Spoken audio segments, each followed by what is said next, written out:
Hi everyone.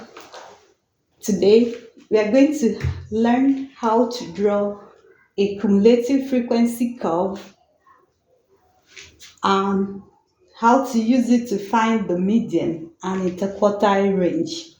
Okay, so question. In a tea drinking competition, the following results were obtained.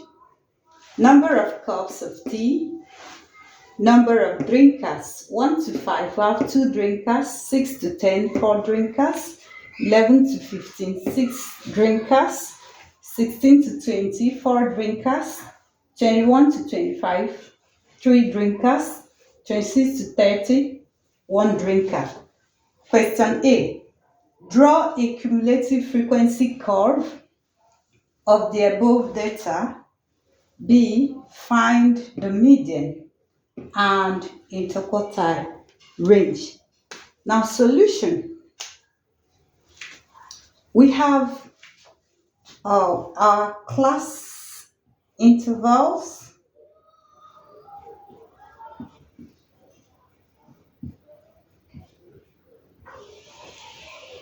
which is the number of cups of tea. Then we have the frequency, which is number of drinkers.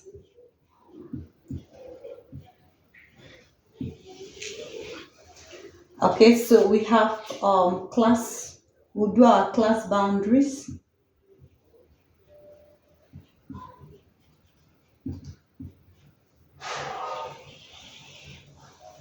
And we need cumulative frequency.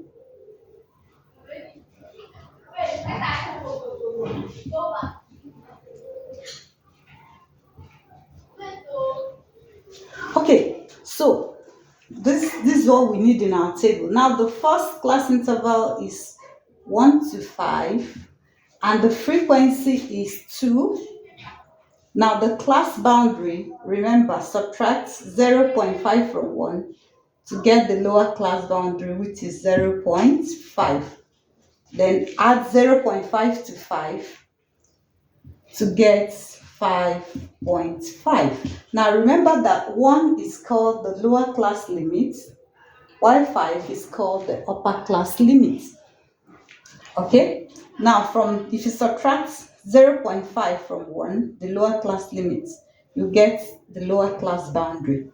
Now if you add 0.5 to the upper class limit, you get your upper class boundary. Okay, now the frequency for the first, cumulative frequency for the first class is the frequency, the same as the frequency of the class. So the cumulative frequency here is 2. Okay, 2. Now for the second class, we have 6 to 10, that's our second class, and the frequency is 4. Now let's get our class boundary. Less 0.5, so you have 5.5. Add 0.5, you have 10.5. Okay, so that's our class boundary for that class. Now the cumulative frequency, you add this 4 plus 2, 4 plus 2, and that will give us 6. Now for the third class, we have 11 to 15. The frequency there is 6. Now class boundary, less 0.5 from 11, you have 10.5. Add 0.5 to 15, you have 15.5. Okay, so the cumulative frequency, you do 6 plus 4 plus 2, and that's going to give us 12. Now for the next class, we have 16 to 20. The frequency is 4. Okay, the class boundary, subtract 0.5 from the lower class limit, you have 15.5. Sorry, let me write it well. So you have 15.5. So add 0.5 to the upper class limits to get 20.5.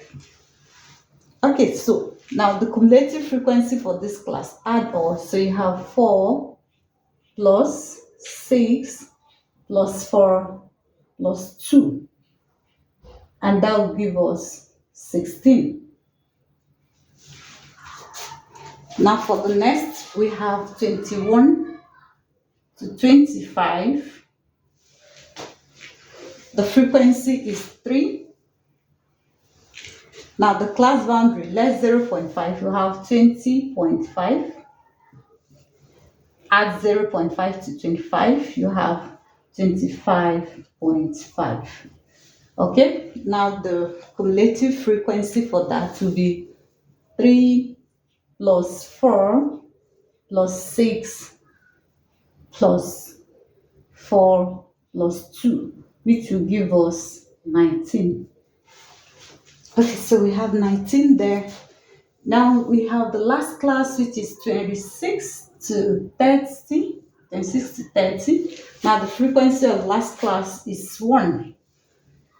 Okay, so if you subtract 0.5 from 26, we have 25.5, which is the lower class boundary. Then add 0.5 to 30, you have 30.5 upper class boundary. Our cumulative frequency, we are adding 1 plus 3 plus 4 plus 6 plus 4 plus 2 plus 4 plus 2. Okay, when you add, you have 20. So that's equals 20. So I'm going to clean. I hope you're seeing it. Sorry, I'll clean this.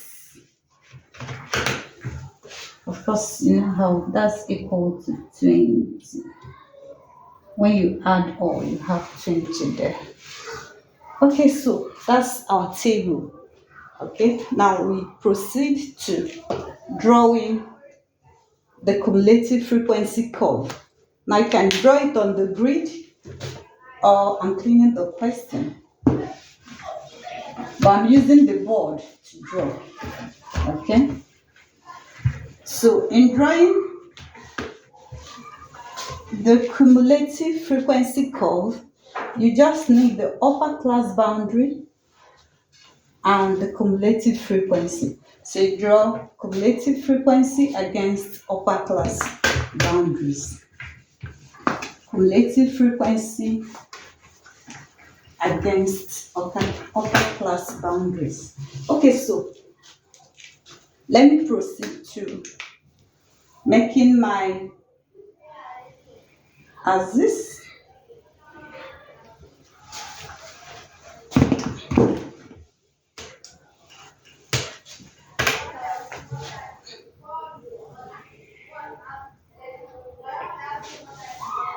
Okay, so this is my cumulative frequency axis.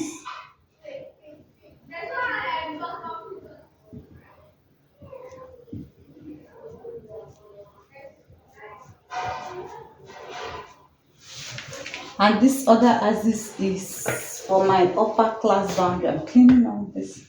So I have space. This will be upper class boundaries.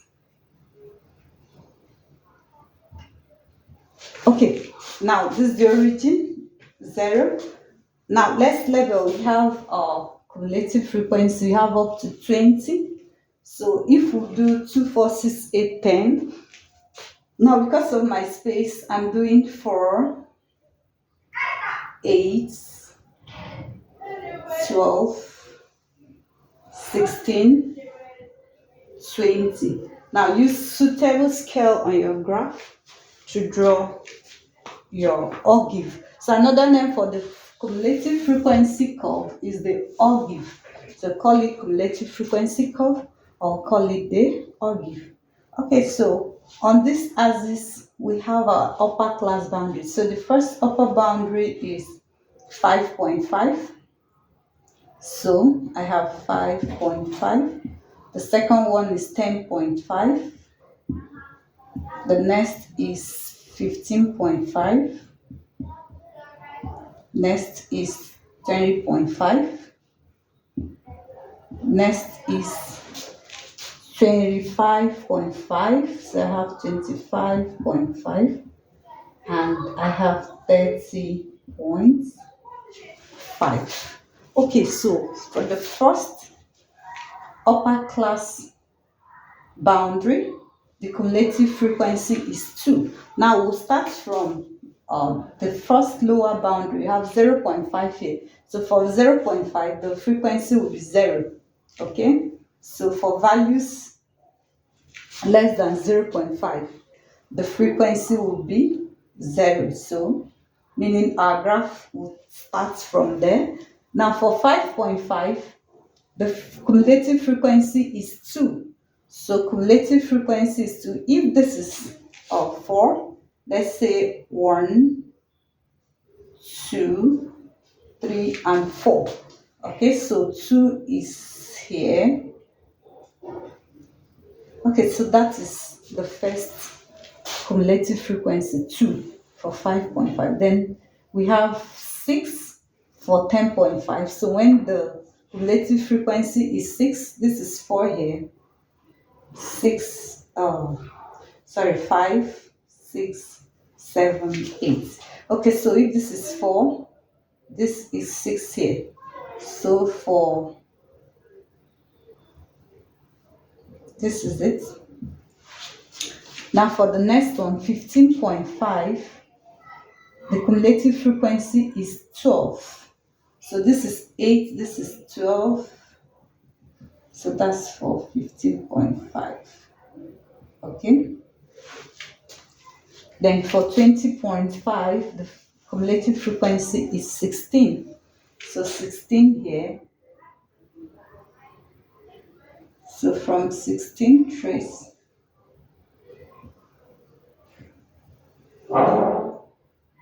Okay, so that is that. Now the next is 25.5. The cumulative frequency is 19. So this is 20, 16, 17, 18, 19, and 20. So 19 is here.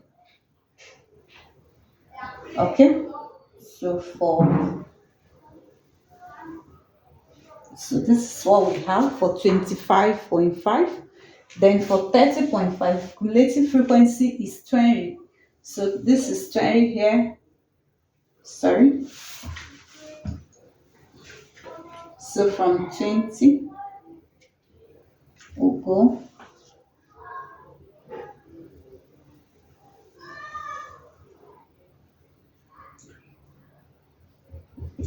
Okay, so that is it. Now connect the points together.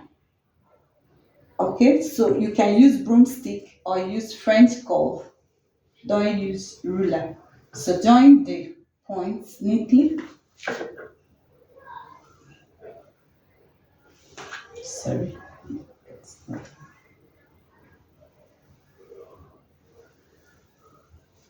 Okay, so this is what you have. That's what you have. So that's our cumulative frequency curve. Cumulative frequency curve. Okay, so this, another name for it is Ogive. They can ask you to draw the Ogive or the cumulative frequency curve. So we'll write our title here. We can call it cumulative frequency curve for the distribution or for the data. Let me just write for the given data or for the number of cups of tea taken by some people. Okay, so this is the title of the graph. Now we'll proceed to calculating the median and the interquartile range. Now I'm cleaning all this. To calculate the median, we use the formula for median. Now median is equal to n over 2 datum points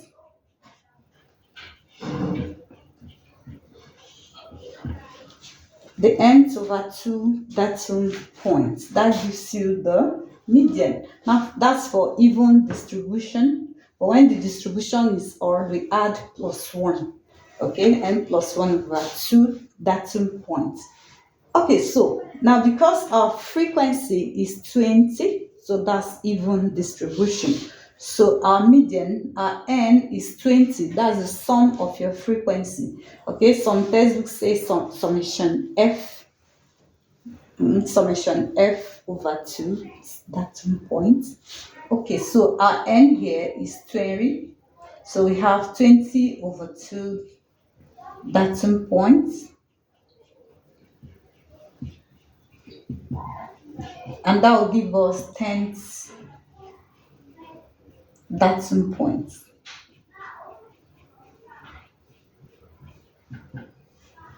Okay, now what's the 10th datum point? Go to your graph, go to your curve, and trace out the 10th datum point. So this is 8. So let's say 9, 10, 11, 12. So this is the 10th datum point. So from there, trace, trace, trace, trace. Where it touches the curve, read the value down. Okay, track it down and read the value from here.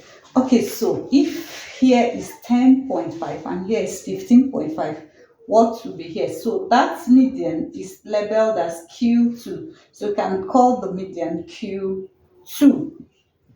Okay, so our median is the 10th datum point. Then we say, therefore, from the graph, median equals, okay, so let's read the value. This 10.5, this 15.5, let's say 11.5, 12.5, 13.5, 14.5, 15.5. Okay, so if you're using the graph book, you'll be able to read the exact value of the median. So, but from here, we can say the median is 13.5. Okay, so that's the 13.5th cup of tea. Okay, remember we're talking about cups of tea. So 13.5 cups, 13.5 cups of tea. So that's our median.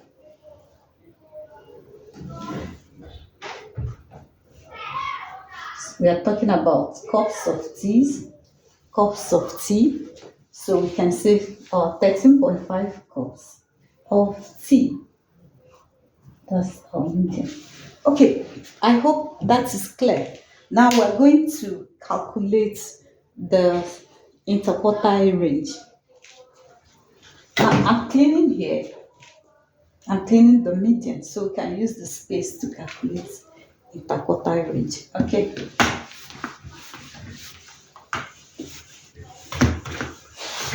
Now to calculate interquartile range,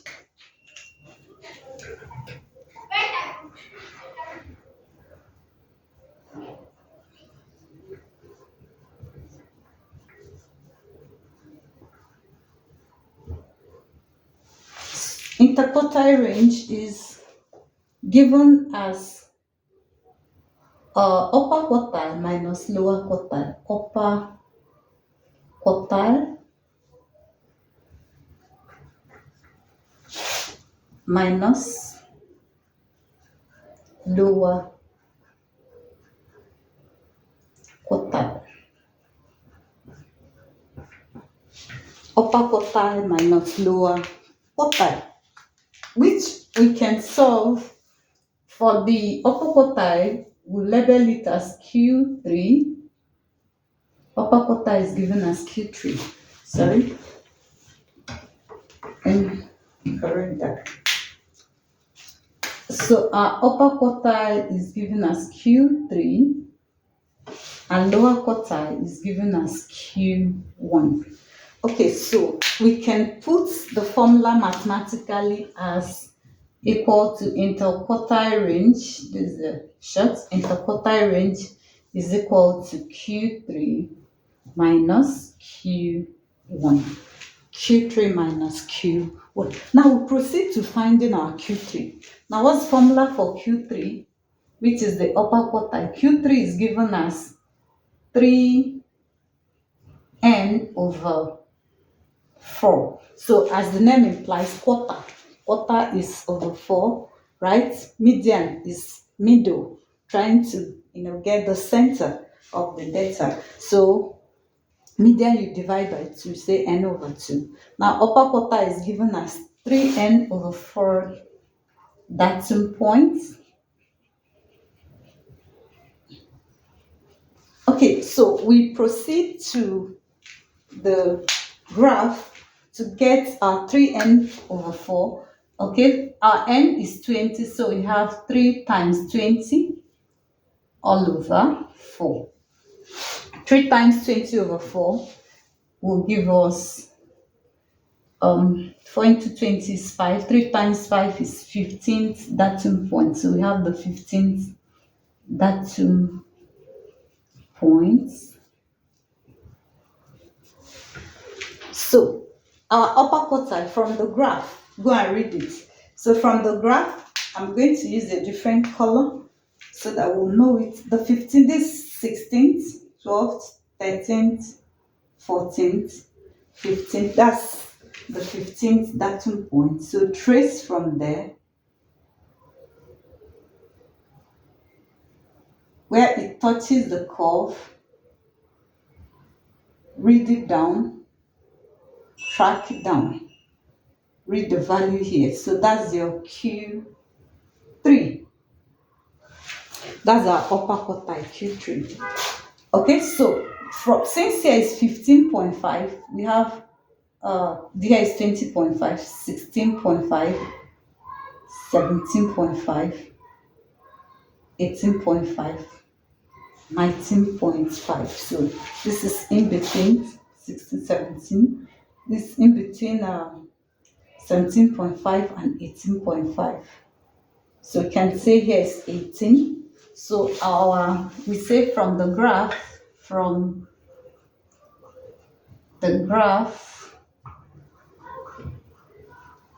Q3, which is the upper quartile, is equal to 18. Okay, so our Q3 is 18. Now let's find Q1. I'm going to do it the other way. So I'm doing it here. So Q1 is given by n over 4 datum points. N over 4 datum points. Now we know that our n is 20, so we have 20 over 4, which is equal to 5th datum point. So the 5th datum point gives us the Q1 lower quartile. So go to your graph and trace out this 4. This is the 5th datum point. So track it where it touches the curve. Read down the value here. Okay, trace it down. So at this point, that's our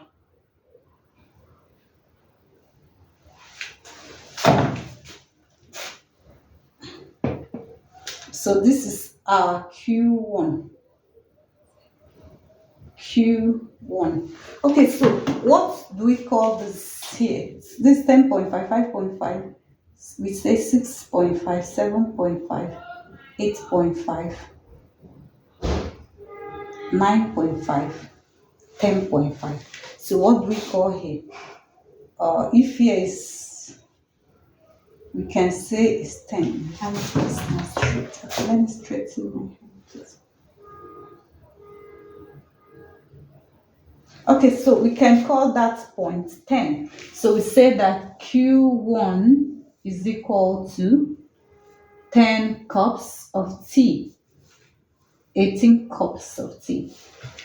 Okay, so from the graph, we have a Q3 and Q1. Now to get the interquartile range, remember it's Q3 minus Q1. So substitute the values of Q3 and Q1 into this to get your interquartile range. Okay, so substituting, we have 18 minus 10. So our interquartile range becomes 18 minus, sorry, I'll clean this.